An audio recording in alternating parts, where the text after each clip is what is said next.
Welcome back to another edition of the Magic Latest Podcast. We discuss everything Orlando Magic basketball. I'm your host, Jalon Dixon, and today we have a ton of news surrounding the Orlando Magic's NBA schedule release. So we have a lot to talk about today. But first, before we get into that, remember to like, comment, and subscribe for daily Orlando Magic content. We are on the road to 1,000 subscribers and try to become one of the biggest Orlando Magic podcasts on the YouTube platform. If you haven't subscribed yet, what are you doing, man? Go ahead and hit the subscribe button and turn on those post notification bells so you always know when we are posting new episodes. But with that all being said, let's go ahead and get right into today's episode.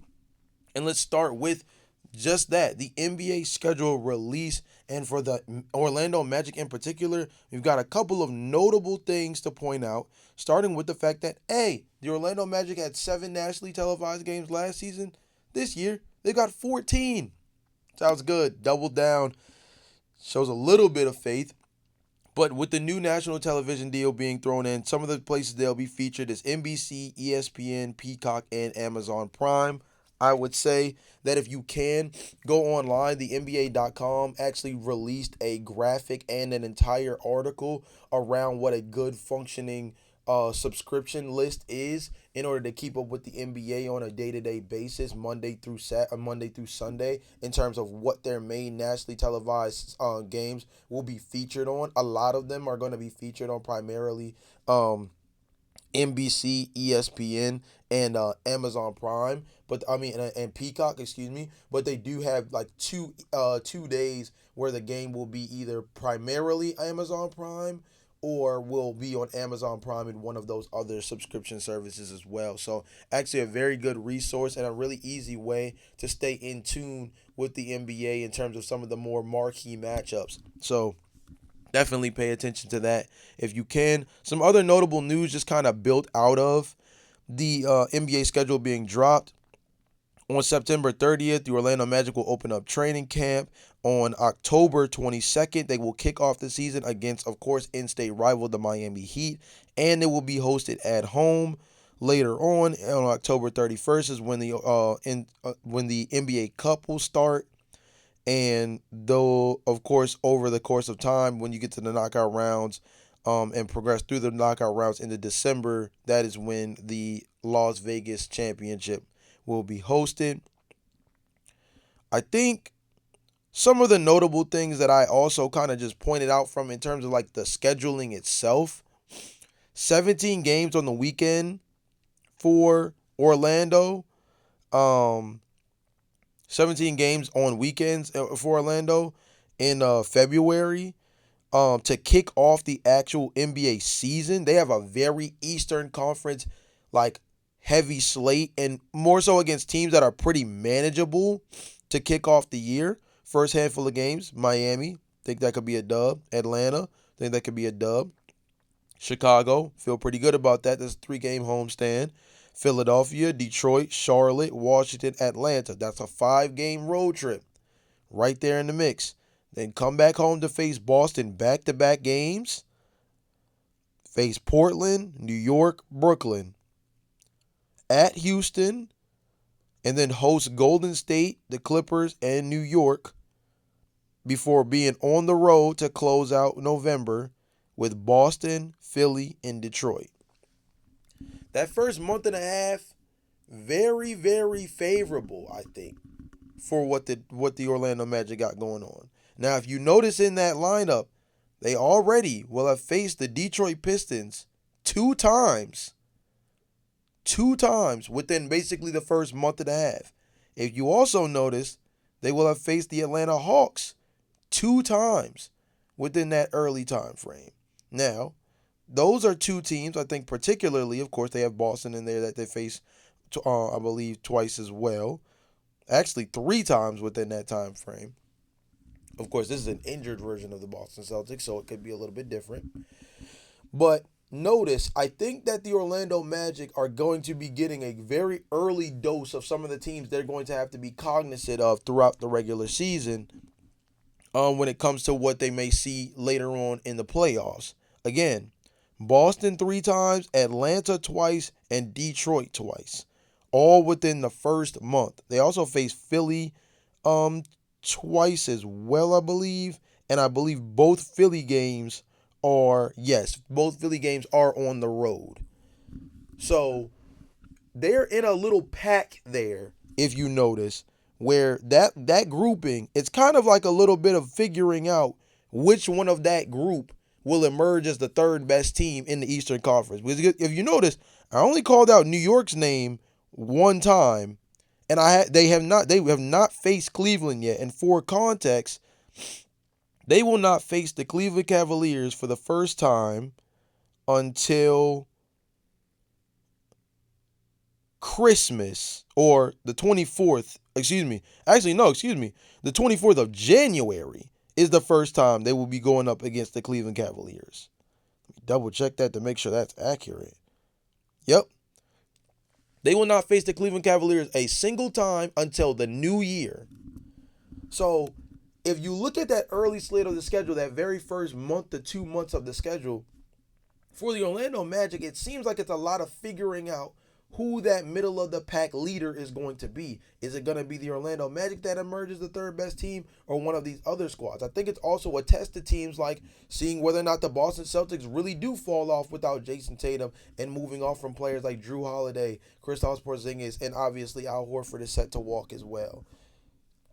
It's going to be really interesting to see, because that whole entire time frame is going to be kind of built within the structure of, I think, everyone just trying to figure out how good the Eastern Conference is or isn't. I think a lot of the scheduling, when you look at some of the marquee matchups on days like Christmas Day and even opening night, of course, favor the Western Conference so much. I actually saw an article on Bleacher Report that listed their 10 favorite games for this upcoming season, and I believe 8 of the 10 were Western Conference versus Western Conference teams. And I think the two matchups that were Eastern Conference teams, I think, was like when Atlanta plays Milwaukee and when Detroit plays Cleveland. Or I think it's like New York plays Cleveland. And so I think, yeah, I believe it's New York plays Cleveland and then Atlanta plays Milwaukee or something like that. I mean, not a very favorable year for the Eastern Conference, and understandably so, right? The top of the East is pretty down when you think about some of the teams that are normally thrown in the mix. Milwaukee, we don't know anything about who they are going to be, with Miles Turner as their number 2 in this situation. No Brook Lopez, no Chris Middleton, right? No Damian Lillard. Philadelphia, we never know how to feel about them coming into any season, where Joel Embiid is, not, the most, has never had the cleanest bill of health ever, paired with a guy like Paul George. Same thing can be said. This is going to be an interesting year for the Eastern Conference, and one where I think the regular season is not going to be as straightforward as you would think. I think this is a year that, because it's so erratic towards the middle to bottom portion of the East, it wouldn't surprise me if we were in a situation where a team from last year that was in the bottom 3, bottom 4, was a team that shot up to being in that 6-7 range. I really wouldn't be surprised, because this could be a really unique year where you take advantage of the scheduling leaning in favor of you take advantage of the fact that the schedule leans so much in favor of the fact that the bottom portion of the Eastern Conference does on paper look so bad. And so if you play above the competition, you can be one of those surprise teams. But nonetheless, when we talk about the Orlando Magic particularly, I actually like their first month really well, and I think that it's a great battleground for them to be able to show why they are the third best team in the Eastern Conference, if not better. Something I wanted to point out as well, and I kind of spoke on it a little bit in that section just now, was some of the notable matchups around the Orlando Magic this year. 14 nationally televised games, of course, featured NBC, Peacock, Amazon, ESPN. One of the more notable matchups I, of course, touched on last episode was the Detroit Pistons facing off against them more than any other team in the entire NBA against the Orlando Magic this upcoming season. Another team is the Atlanta Hawks.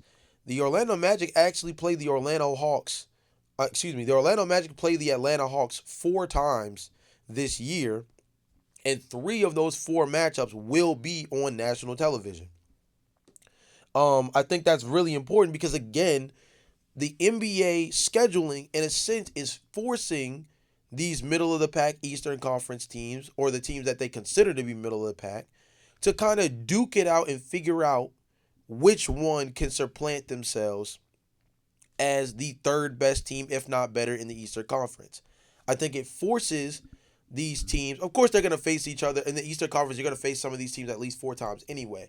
But I think it's very important to point out certain teams in particular that fit within the same bracket as where Orlando is, and in the same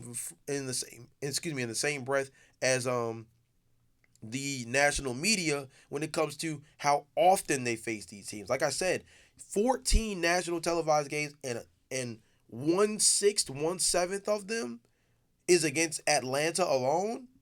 That is a reflection of the fact that a lot of the Orlando Magic's nationally televised games are probably going to be ones that are meant to be litmus tests of what the Eastern Conference brings to the table in terms of potential postseason matchups, and different guys that they want to be able to uplift throughout the regular season. Because let's be honest, one of the most important tasks of the national media covering the NBA this year, if you're somebody that wants to grow the game, is going to be finding and highlighting superstar talent in the Eastern Conference.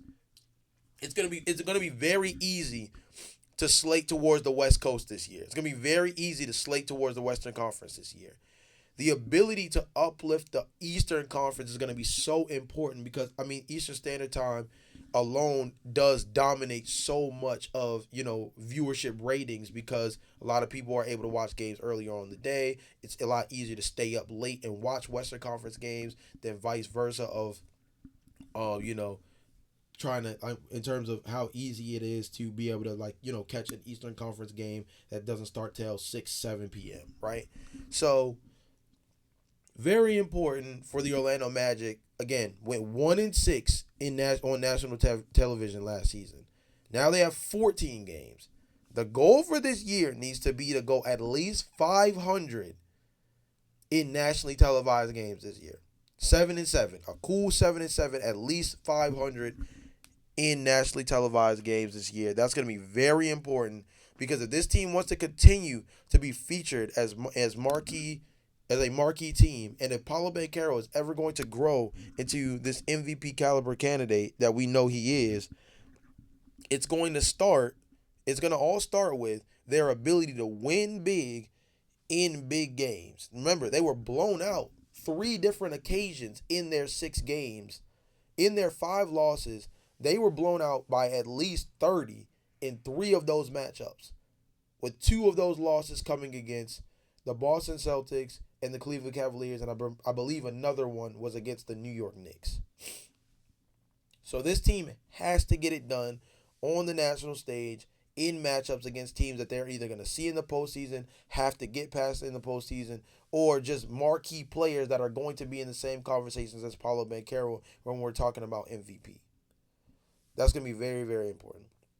Now, we've talked about over and unders on this podcast before, but now that the schedule's been released, FanDuel and Bleacher Report shared their projections for all 30 teams and believe that the Orlando Magic, their over-under was 50.5. So they're picking them to win about 50 games this year. Obviously, this is a team that won this is a team that won 40-something games last season. This would be an improvement, not significantly, but it would be an improvement by a good margin. I also do think this is a reflection of the fact that they are, to many, or at least to a good amount, considered as the third or fourth best team in the Eastern Conference. Their over/under projections actually put them again as the third best team behind the Cleveland Cavaliers and the New York Knicks in the regular season. And I could see the Orlando Magic outperforming this by 2 or 3 games, given the fact that this is a team that I think is actually going to be a lot better in the regular season than many project. I think we talked about this on a different podcast of the Atlanta Hawks, right? Offense projecting really well in the regular season. I would also say that defense is something that's very translatable when you are in a well-oiled season of a handful of back-to-backs. really, really good teams on the road, different things of that nature. Defense travels. And I already mentioned in that first month, there's a handful of stretches there where the Orlando Magic in the first month to 2 months have multiple 3 to 5 game road trips that they're going to be on. In those type of games, your defensive acumen travels because role players can always have high effort when it comes to guarding. It's always a little bit different in terms of getting the crowd involved when it comes to getting your offensive groove for those role players. Defense travels though, and this Orlando Magic team has improved defensively every single year. And if that trend actually continues, again, this was a top 3 scoring offense. I mean, scoring defense last season. So this team, if the trend continues, they were fourth the year prior, second last year. I mean, fourth the year prior, third this past year. This is a team that has a chance to be a top 2 defense this upcoming season. Pair that with Paulo Banchero, Franz Wagner improving, a healthy Jalen Suggs. You bring in Desmond Bane.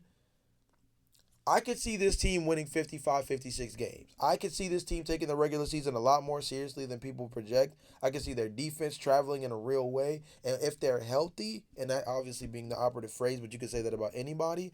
If they're healthy, I think this is a 55 to 56 win team. And I think that they're more in contention for the top seed in the Eastern Conference than a lot of people are giving them credit for. So just a really interesting nugget there. But I think that as we get closer to the NBA regular season and certain things flesh out, I could see people becoming even more bullish on the Orlando Magic before we get to opening night. Last but not least, I thought there was a really interesting podcast recently that I listened to, and I wanted to share my thoughts to a certain extent because I'm not going to lie, it was a really interesting experiment, and it also reminded me of just how interesting the talent pool has been over the last decade, starting really with this in particular season. 2015-2016 was probably the inflection point of what we consider modern basketball to be now. Space the floor, up tempo basketball, off the break 3 pointers as opposed to the 3-man weave, right? Different things that implement a more fast paced offensive friendly game that now doesn't necessarily favor the post player nearly as much, puts the ball in a guard's hands more often, and it's created more combo guards out of it as opposed to true traditional point guards, and has forced the wing position to be much more versatile than it's ever been before. And this was the first draft class that was a representation of that transition where certain players like Jahlil Okafor, for example, kind of fall off the wayside because they just did not naturally line up with where the game had just kind of flipped its head and now is kind of ran with over the last decade. And in this podcast, shout out to the Game Theory podcast with Sam Vecini, they did an experiment of, it's the offseason, a little slow with the news, so had an interesting podcast where they did a 2015 NBA redraft. And in that NBA redraft, I'll read you the top 5 picks because if you all remember, 2015, the Orlando Magic were 5th overall, and they selected Mario Hezonja. They were actually in contention to go after Kristaps Porzingis, and he went just before them at 4 to the New York Knicks. But in this redraft, the Sam Vecini podcast, see where I put it at. Here it is. Game Theory podcast did their redraft and took Karl Anthony Towns still at number 1, took Devin Booker, who went late lottery, at number 2, Kristaps Porzingis, who went number 4 originally, was taken at number 3, and then Miles Turner, who was taken in the middle portion of the lottery, he was taken number 4. And for the Orlando Magic at 5, there was a debate between Norman Powell, who was taken at 46, and D'Angelo Russell, who was originally taken at number 2.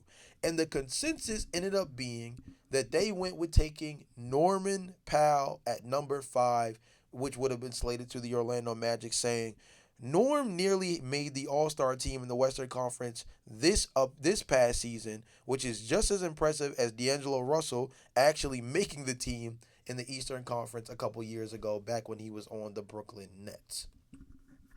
I think that's really interesting. And although I don't have too much of a pushback between that, because once you get past D'Angelo Russell and Norman Powell, there is a little bit of a talent drop off. You start to get the players like Bobby Portis and others.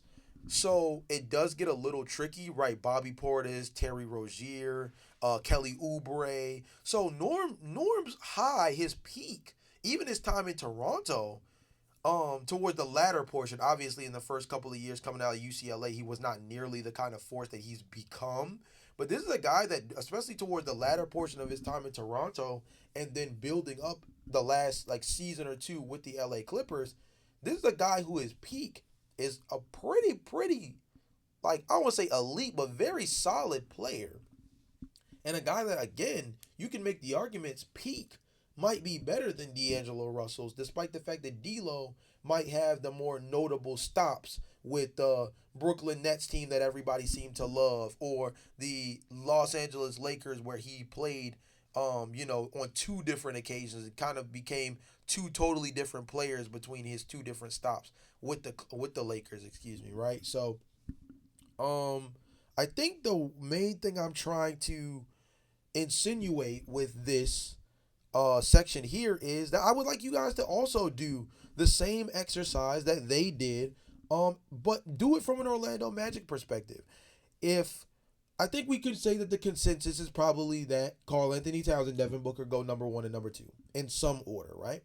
But if you had to name out the top five in the 2015 redraft, with the fifth player being the one that would eventually obviously land on the Orlando Magic roster, who do you believe was the fifth best player from the 2015 draft, and how do you feel like they would have fit on the Orlando Magic back then? Very interested to hear what you guys have to say. I'm gonna listen to the rest of the podcast over again from past the Orlando Magic perspective, because after I got to where the fifth pick in the redraft was, I kind of centered on that very much so for this podcast particularly. But I want to listen to the rest to kind of hear what their philosophy is and where they kind of rank some of the other players that slated below, because it did sound like they also had a bit of a tier break after Norman Powell and D'Angelo Russell at 5 and 6. But you guys let me know in the comment section down below, in the 2015 redraft, who do you believe the Orlando Magic would be taking, and how do you think they would have fit on that team? Do you think they would still be on this team? A lot of the guys from 2015 are still around, and a handful of them are still up and kicking. We had 4 All-Stars from the 2015 draft. There might not be any more than that, but there's definitely a handful of guys that represented well for the 2015 NBA draft, and I'm interested to see if you think any of those guys might have somehow fell to number 5. But with that being said, this has been another edition of the Magic Latest Podcast. As always, remember to like, comment, subscribe, and I will see you guys on the next episode for some more Orlando Magic news. But until then, peace.